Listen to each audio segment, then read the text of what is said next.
Health education के definition के बारे में और उसका जो 13 प्रिंसिपल होता है उसके बारे में, ठीक है।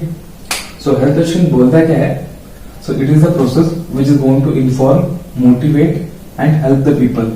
ओके, 3 चीजें अपना, that is the it helps the information, motivate and help the people.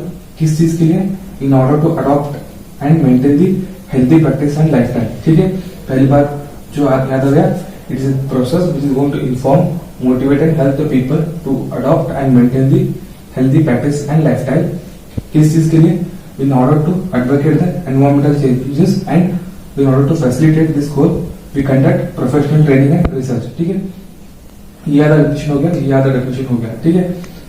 पहले वाला क्या बोलता है? इन्फॉर्म करता है, मोटिवेट करता है, हेल्प करता है इसको, पेशेंट को, to adopt and to maintain the healthy life practice and lifestyle, and in order to accept this we advocate the environmental changes, okay, and then to facilitate this goal, that is the advocation of the environmental changes, we conduct professional training and research programs, ठीक है। सो ये होगा अपना health education का जो definition है, ठीक है। ये यूनिवर्सिटी में 10 मार्क्स का क्वेश्चन आ सकता है, तो इसके बारे में हम स्टडी करेंगे। इसमें 13 प्रिंसिपल्स हो सकता है, प्रिंसिपल ऑफ हेल्थ एजुकेशन में। पहले अपन 4 स्टार्ट करेंगे, 4 स्टडी करेंगे, उसके होने के बाद बचा हुआ बाद में स्टडी करेंगे, ओके। पहला वाला जो फैक्टर होता है वो होता है क्रेडिबिलिटी। क्रेडिबिलिटी मतलब क्या होता है कि we are going to give, और द हेल्थ एजुकेटर और the doctor is going to give some message to the patient, so that message it must be trustworthy, it should be based upon the true facts, it should be based upon the consistency and should be based upon the knowledge and education system, okay।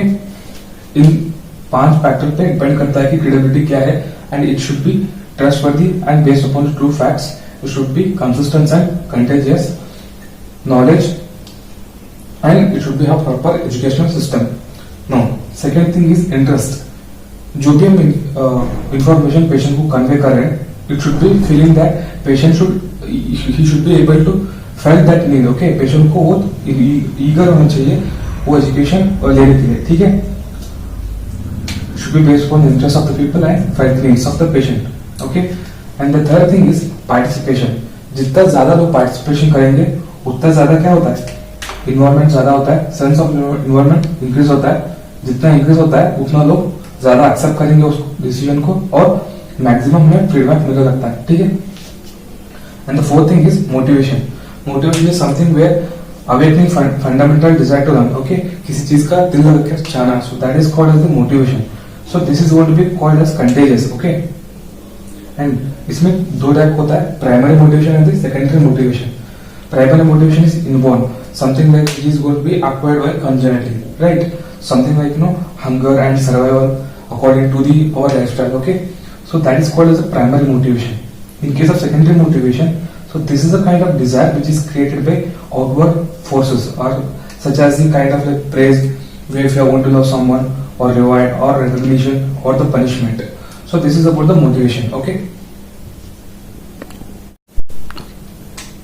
So fifth factor क्या होता है कि comprehension.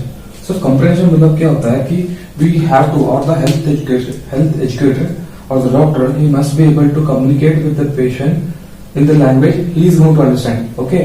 So कुछ इस तरीके से भाषा में बोलना पड़ेगा कि वो भी जो भी हम बोल रहे हैं वो उसको समझ में आ जाए, ठीक है।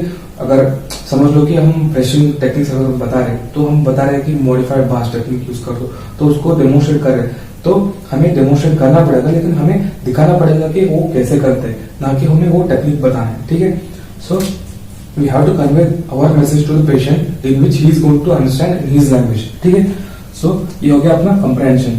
सो 6th फैक्टर क्या होता है कि रीइंफोर्समेंट। रीइंफोर्समेंट मतलब क्या होता है कि बूस्टर डोज, मतलब we have to inform the patient at regular intervals of time, ठीक है।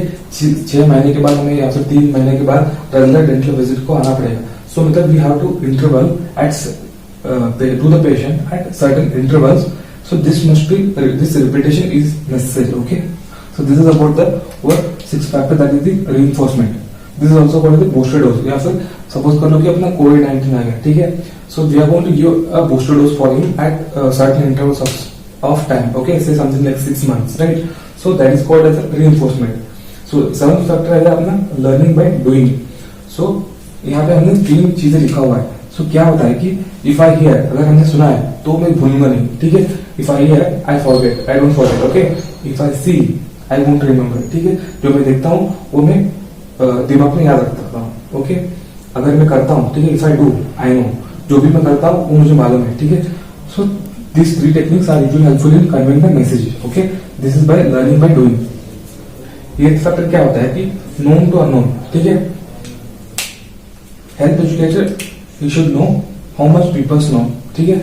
मतलब जो भी हेल्थ एजुकेटर पेशेंट को कुछ बता रहे हैं, ठीक है, उससे पहले जो पेशेंट खुद अपना जो तकलीफ बता रहा है वो पहले सुनना चाहिए, ठीक है। So that is called as the known to unknown. मतलब health educator should know how much people know, ठीक है। पहले उसका सुनना चाहिए, बाद में हमें जो करने करना वो हमें बोल सकते हैं, ठीक है। And that is second point, that is same thing, proceed from the concrete to abstract या फिर इजी टू डिफिकल्ट, ठीक है। ये हो गया अपना 8th factor, that is known to unknown. 9th factor है सेटिंग अप एन एग्जांपल। ये मतलब होता है एग्जांपल, ठीक है। एग्जांपल मतलब कुछ इस तरीके से होता है कि जो हेल्थ एजुकेटर होता है, he must be free from anything, like he should be not be doing any sort of bad habits such as the consuming any sort of tobacco or cigarettes, gutkha and all. So ये पहले doctors को he should be aware about all these things and he shouldn't be really doing any sort of these habits, okay. Then only he will be able to convey this message to the what patients, okay, such as the ill effects of tobacco. जो भी हम बोल रहे हैं पहले हमको खुद ये यकीन होना चाहिए कि इससे इसका जो हार्मफुल इफेक्ट्स होता है ये बहुत बड़ा होता है, ठीक है। हमको ये करना नहीं चाहिए पहले, ठीक है। ये होगा अपना setting up an example. No 10th factor क्या होता है कि गुड ह्यूमन रिलेशनशिप, ठीक है। जो भी हेल्थ एजुकेटर होता है he should be very much kind and sympathetic attitude for sharing his और her information, ideas and feeling to the patient, ठीक है। हेल्थ एजुकेटर या फिर डॉक्टर कैसा होना चाहिए, he shouldn't be any kind of urgency towards the patient। वो गुस्सा नहीं होना चाहिए, जो भी बात कर रहा है आसान भाषा में बात करना चाहिए, पहली बात। दूसरी बात, he should be very much having sympathetic attitude towards his patient या फिर you know या जो भी उसके पास तकलीफ लेके आया हुआ, ठीक है। And he shouldn't be any hesitating to share his feelings या फिर information and ideas, जो भी हो, ठीक है। ये हो गया अपना 10 पॉइंट, ओके। 11th पॉइंट क्या होता है कि फीडबैक। फीडबैक मतलब क्या होता है कि जो भी हम पेशेंट को कन्वे कर रहे हैं, okay, the message that we want to convey to the patient, it can modify the content and channel. मतलब हमें फीडबैक देना भी जरूरी होता है, ठीक है। जैसे हम अपना यूट्यूब चैनल है, okay, so we want to get some feedback, right. जो भी अपना कंटेंट डाल रहा हूँ, ओके, जो भी आपको चाहिए होता है वो कमेंट कर सकते हो, ओके, कमेंट सेक्शन में। तो वैसे ही we are going to ask to the patient whether the education, the thing that aids that we are going to give to the patient, is it right, okay.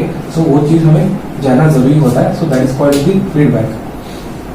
Now second 12th thing is the soil, seed and sower. So ये important होता है। soil मतलब क्या होता है कि the people to whom the health education is given, so that thing is called as the soil. seed मतलब क्या होता है कि health the content or health facts which is to be given to the people या फिर the soil, so that is called as the seed. and sower मतलब क्या होता है, media which is used to transmit the facts, so that is called as the sower, ठीक है। कुछ इस तरीके से वो एग्जांपल सेट किया हुआ है, okay. So that term is called, ये इंपॉर्टेंट होता है soil, seed and sower. Now the 13th thing is the fact readers, ठीक है। जो फैक्ट्स कन्वे करते हैं, सो वो चीज लीडर्स के थ्रू भी करना चाहिए। मतलब क्या होता है कि we should have a kind of good rapport and familiar with the community members. किस तरीके से community members, higher class community peoples such as the village headman हो सकता है, या फिर स्कूल टीचर हो सकता है, या फिर पॉलिटिकल वर्कर्स हो सकता है, या फिर लोकल ट्रेडर्स भी हो सकता है। सो इन लोगों की मदद से क्या हो सकता है कि जो भी हम कन्वे कर रहे हैं मैसेज वो इजी हो सकता है, लोगों के थ्रू पहुंच सकता है, ठीक है। ये होगा अपना 13 principles of health education. Thank you.